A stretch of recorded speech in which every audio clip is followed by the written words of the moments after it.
英語聞き流し10分間、名作リスニング、英語テキストと MP3 ダウンロード、その他の物語は、ホームページよりご利用いただけます。88thpp.com 88thpp.com And, as it seemed to her, blue waves nodded in a strange manner. Then she took off her red shoes, the most precious things she possessed, and threw them both into the river. But they fell close to the bank, and the little waves bore them immediately to land. It was as if the stream would not take what was dearest to her, for in reality it had not got little Kay. But Gerda thought that she had not thrown the shoes out far enough, so she clambered into a boat which lay among the rushes, went to the farthest end, and threw out the shoes. But the boat was not fastened, and the motion which she occasioned made it drift from the shore. She observed this, and hastened to get back, but before she could do so, the boat was more than a yard from the land, and was gliding quickly onward. Little Gerda was very frightened, and began to cry, but no one heard her except the sparrows, and they could not carry her to land, but they flew along the bank, and sang as if to comfort her, "Here we are. Here we are." The boat drifted with the stream. Little Gerda sat quite still without shoes, for they were swimming behind the boat, but she could not reach them, because the boat went much faster than they did. The banks on both sides were beautiful, lovely flowers, venerable trees, and slopes with sheep and cows, but not a human being was to be seen. "Perhaps the river will carry me to little Kay," said she, and then she grew less sad. She rose, and looked for many hours at the beautiful green banks.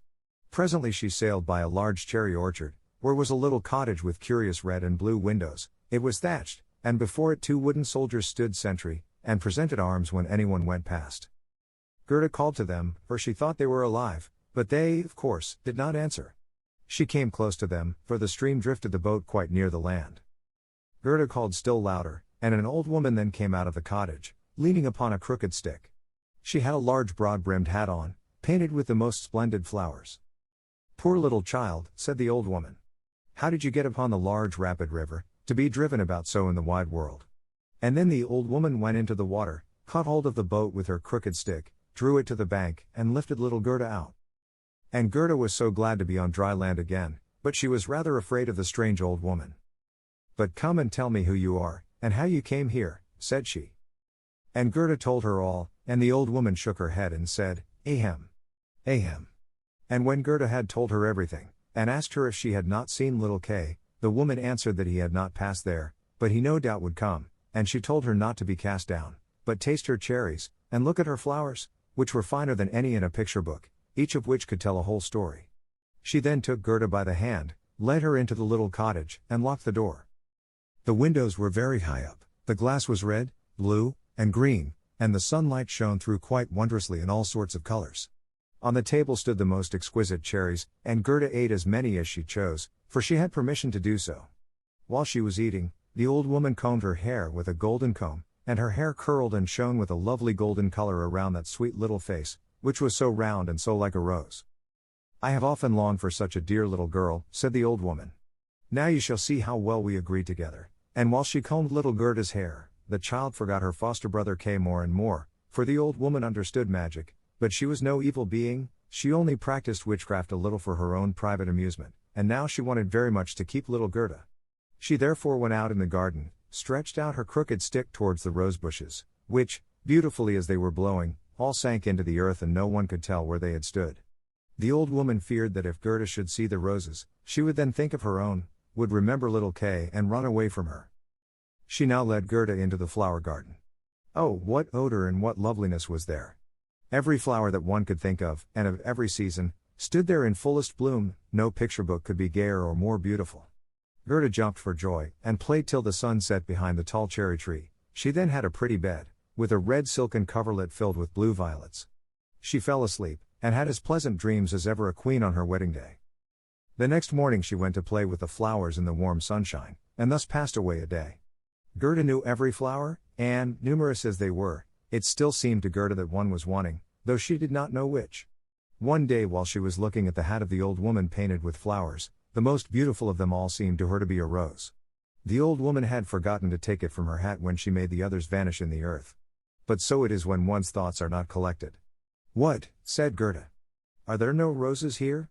And she ran about amongst the flower beds, and looked, but there was not one to be found. She then sat down and wept, but her hot tears fell just where a rosebush had sunk, and when her warm tears watered the ground, the tree shot up suddenly as fresh and blooming as when it had been swallowed up. Gerda kissed the roses, thought of her own dear roses at home, and with them of little Kay.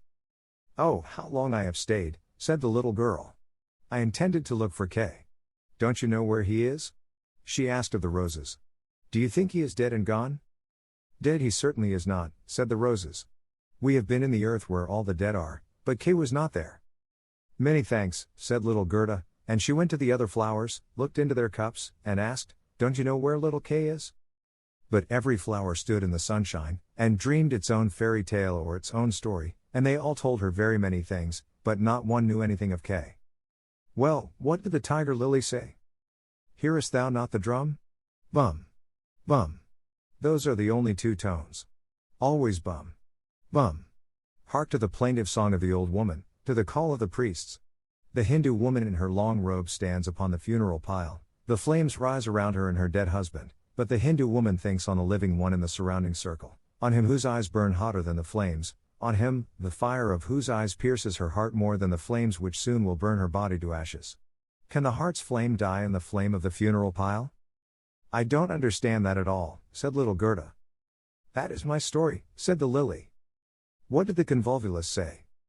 "Projecting over a narrow mountain path there hangs an old feudal castle. Thick evergreens grow on the dilapidated walls, and around the altar, where a lovely maiden is standing, she bends over the railing and looks out upon the rose. No fresher rose hangs on the branches than she, no apple blossom carried away by the wind is more buoyant. How her silken robe is rustling. Is he not yet come? Is it Kay that you mean?" asked little Gerda. "I am speaking about my story, about my dream," answered the convolvulus. "What did the snowdrops say?"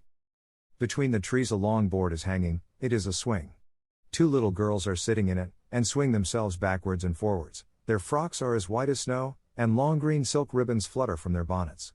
Their brother, who is older than they are, stands up in the swing. He twines his arms round the cords to hold himself fast, for in one hand he has a little cup, and in the other a clay pipe. He is blowing soap bubbles. The swing moves, and the bubbles float in charming changing colors. The last is still hanging to the end of the pipe, and rocks in the breeze. The swing moves. The little black dog, as light as a soap bubble, jumps up on his hind legs to try to get into the swing. It moves, the dog falls down, barks, and is angry. They tease him, the bubble bursts. A swing, a bursting bubble, such is my song. What you relate may be very pretty, but you tell it in so melancholy a manner, and do not mention Kay. What do the hyacinths say? There were once upon a time 3 sisters, quite transparent, and very beautiful. The robe of the one was red, that of the second blue, and that of the third white. They danced hand in hand beside the calm lake in the clear moonshine. They were not elfin maidens, but mortal children. A sweet fragrance was smelt, and the maidens vanished in the wood. The fragrance grew stronger, 3 coffins, and in them 3 lovely maidens, glided out of the forest and across the lake. The shining glowworms flew around like little floating lights. Do the dancing maidens sleep, or are they dead? The odor of the flowers says they are corpses, the evening bell tolls for the dead. You make me quite sad, said little Gerda. I cannot help thinking of the dead maidens. Oh. Is little Kay really dead? The roses have been in the earth, and they say no. Ding, dong.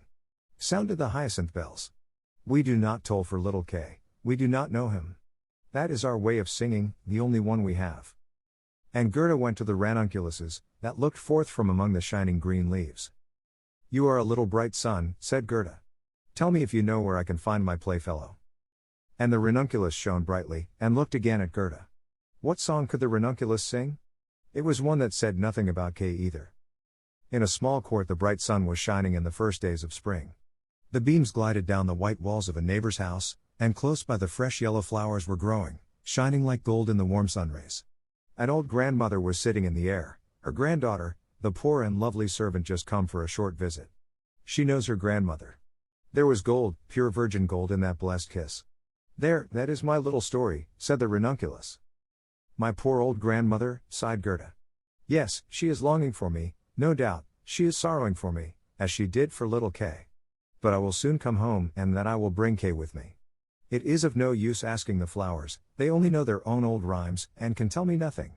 And she tucked up her frock, to enable her to run quicker, but the narcissus gave her a knock on the leg, just as she was going to jump over it. So she stood still, looked at the long yellow flower, and asked, "You perhaps know something?" And she bent down to the narcissus.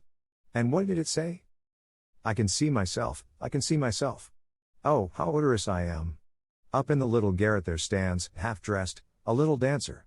She stands now on one leg, now on both. She despises the whole world, yet she lives only in imagination.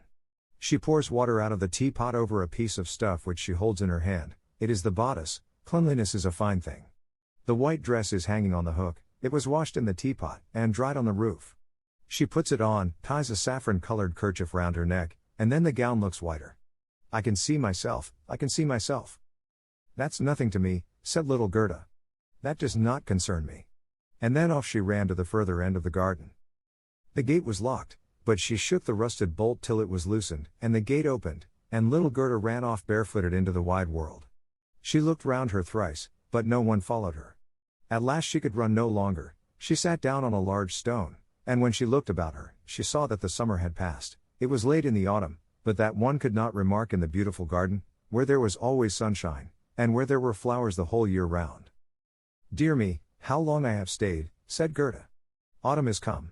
I must not rest any longer." And she got up to go further. Oh, how tender and wearied her little feet were.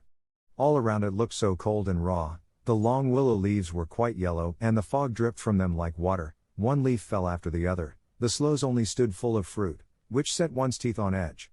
Oh, how dark and comfortless it was in the dreary world. 英語聞き流し10分間、名作リスニング。英語テキストと MP3 ダウンロード、その他の物語は、ホームページよりご利用いただけます。88thpp.com 88thpp.com